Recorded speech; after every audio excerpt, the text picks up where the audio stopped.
ایک اور میں آپ کو عرض کر دوں کہ جو اہل بیت کی سے محبت کرتا ہے اور اس کی تعظیم کرتا ہے، آپ کو معلوم ہے اللہ اسے کتنا انعام عطا فرمائے؟ آپ نے نام سنا ہے حضرت جنید بغدادی رحمۃ اللہ علیہ کا؟ سنا ہے نام؟ ان کا لقب سید الطائفہ ہے۔ کیا ہے؟ حضرت جنید بغدادی سے کسی نے پوچھا تھا کہ با یزید بستامی علیہ رحمہ کا مقام کیا ہے؟ ولی اللہ، حضرت با یزید بستامی کیا ہے؟ ولی۔ پوچھا کہ با یزید بستامی کا مقام کیا ہے؟ تو حضرت جنید بغدادی نے فرمایا کہ جو مقام فرشتوں میں حضرت جبرائیل کا ہے وہی مقام اولیاء کرام میں حضرت با یزید بستامی کا ہے۔ وہی مقام حضرت جنید بغدادی فرماتے ہیں، وہی مقام حضرت با یزید بستامی کا ہے۔ اب حضرت با یزید بستامی سے پوچھو کہ آپ کو یہ مقام کہاں سے ملا؟ ان سے پوچھو کہ آپ کو یہ مقام کہاں سے ملا؟ وہ کیا فرماتے ہیں؟ میں یہاں پر آپ کو تھوڑا رک کے ایک بات عرض کر دیتا ہوں، بڑی پیاری بات ہے، اس لیے میں آپ لوگوں کے ذہن میں ڈال دیتا ہوں۔ جب حضرت با یزید بستامی چھوٹے تھے تو ان کی ماں نے سوچا کہ میں اپنے بیٹے کو عالم بناؤں۔ کیا بناؤں؟ عالم بناؤں۔ ہمارے عالم بناؤں، آپ ڈاکٹر بنا دیجئے، انجینئر بنا دیجئے، اگر دین کی تعلیم نہیں دیں گے تو وہ بیٹا آپ کی نافرمانی ہی کرے گا۔ اس چیز کو ذہن میں رکھ لیجیے۔ ماں باپ کا مقام اور مرتبہ کیا ہے یہ دین ہی کی تعلیم میں بتایا گیا ہے، دین اسلام ہی کی تعلیم میں بتایا گیا ہے۔ اس کی ماں نے سوچا میں اپنے بیٹے کو کیا بناؤں؟ عالم بناؤں۔ تو وہ ایک مدرسے میں جاتی ہے جو اس دور کا مدرسہ تھا، اور ایک استاذ کے حوالے کرتی ہے اور کہتی ہے جب تک میرا بیٹا عالم اور ولی نہ بن جائے اسے چھٹی نہ دینا۔ عالم اور ولی نہ بن جائے چھٹی نہ دینا۔ عالم بھی بنانا ہے، ولی بھی بنانا ہے، جب تک عالم اور ولی نہ بن جائے چھٹی نہ دینا۔ اب وہ رہتے رہے، اب چھوٹی عمر ہے، ہمارا تو یہ حال ہے کہ اگر بچہ کو ہاسٹل میں ڈالنے 3 مہینہ ہو جاتا ہے تو ماں باپ تڑپ جاتے ہیں، یہی ہوتا ہے نا، اور چھٹی پر چھٹی مانگتے ہیں، اور اگر ایک ڈنڈا استاذ مار دے ہمارے بچوں کو تو پورے خاندان والے اسکول اور مدرسہ پہنچ جاتے کہ کیوں مارا، کیوں مارا۔ ماں نے کہا جب تک عالم اور ولی نہ بنانا اسے چھٹی نہ دینا، گھر نہیں آنے دینا، یا اپنے پاس رکھنا۔ ماں چلی گئی، کافی دنوں کے بعد حضرت بستامی یزید بستامی کی خواہش ہوئی کہ میں اپنی ماں کو دیکھوں، دیدار کروں۔ ماں کا کیا کروں؟ دیدار کروں۔ سمجھ میں آ رہی ہے نا؟ ایک دن استاد سے کہا کہ مجھے چھٹی دے دیجیے تاکہ میں ماں کا دیدار کروں، ماں کو دیکھ لوں۔ سنو، ماں کو کیا کر لو؟ دیکھ لو۔ تو استاد نے سوچا بات بھی ماں کی ہے، ماں کو دیکھنے کی ہے، ماں کو دیکھنے کی میں منع بھی نہیں کر سکتا ہوں، اور اس کی ماں نے کہا جب تک ولی نہ بن جائے اور عالم نہ بن جائے چھٹی نہ دینا۔ کیا کروں میں، کیا کروں؟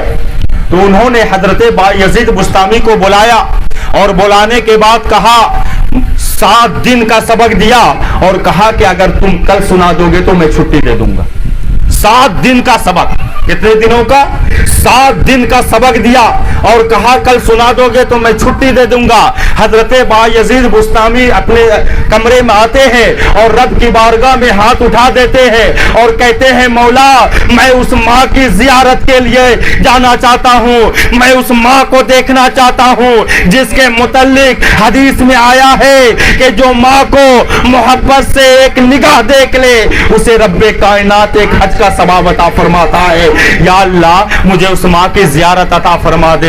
سبق سنا دیتا ہے، اللہ تعالیٰ یاد فرما، ایسا یہ کرتا ہے، یاد ہو جاتا ہے، سبق سنا دیتا ہے، استاد چھٹی دے دیتا ہے۔ چھٹی جب دیتا ہے گھر جاتے ہیں، دروازہ پر دستک دیتے ہیں حضرت با یزید بستامی۔ ماں نے پوچھا کون؟ کافی دنوں کے بعد بیٹا آیا تھا، کئی سالوں کے بعد۔ ماں نے پوچھا کون؟ حضرت با یزید بستامی فرماتے ہیں